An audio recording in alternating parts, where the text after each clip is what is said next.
Eski libas gibi aşığın gönlü söküldükten sonra dikilmez imiş.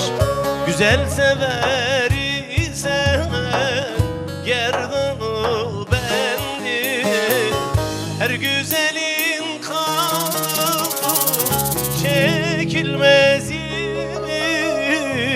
Çekilmez imiş,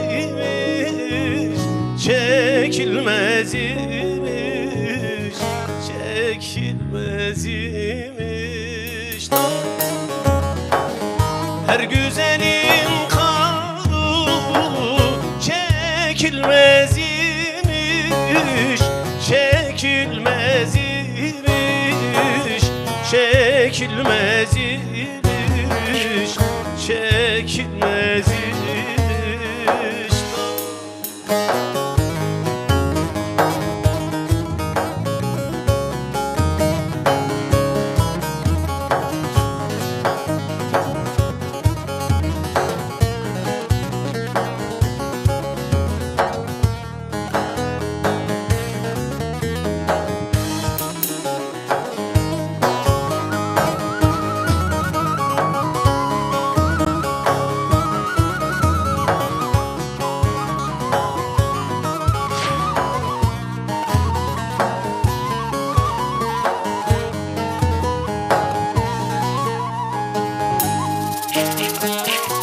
Sevdiğim değildin böylece zel, ömrümün bağına düşürdün gazel.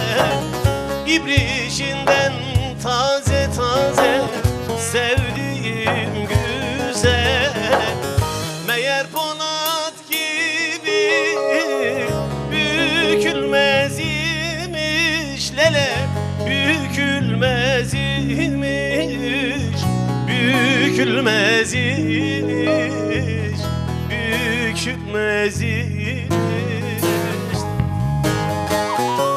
Meğer Polat gibi bükülmez imiş. Lele bükülmez imiş, bükülmez imiş, bükülmez imiş.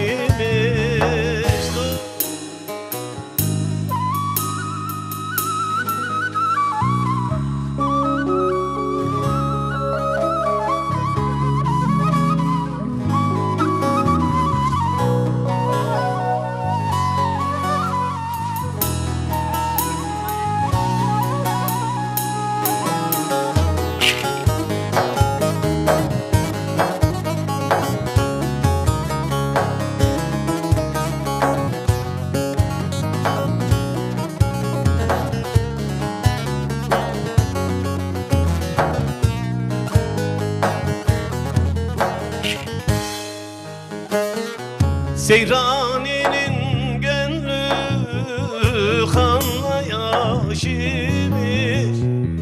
aşkı sevda tüm dertlerde başimiş. Ben gönlümü toprağa sandım taş imiş, meğer taşa tohum ekilmez imiş. Lele ekilmez imiş, ekilmez imiş, ekilmez imiş. Meğer taşa tohum ekilmez imiş. Lele ekilmez imiş, ekilmez imiş,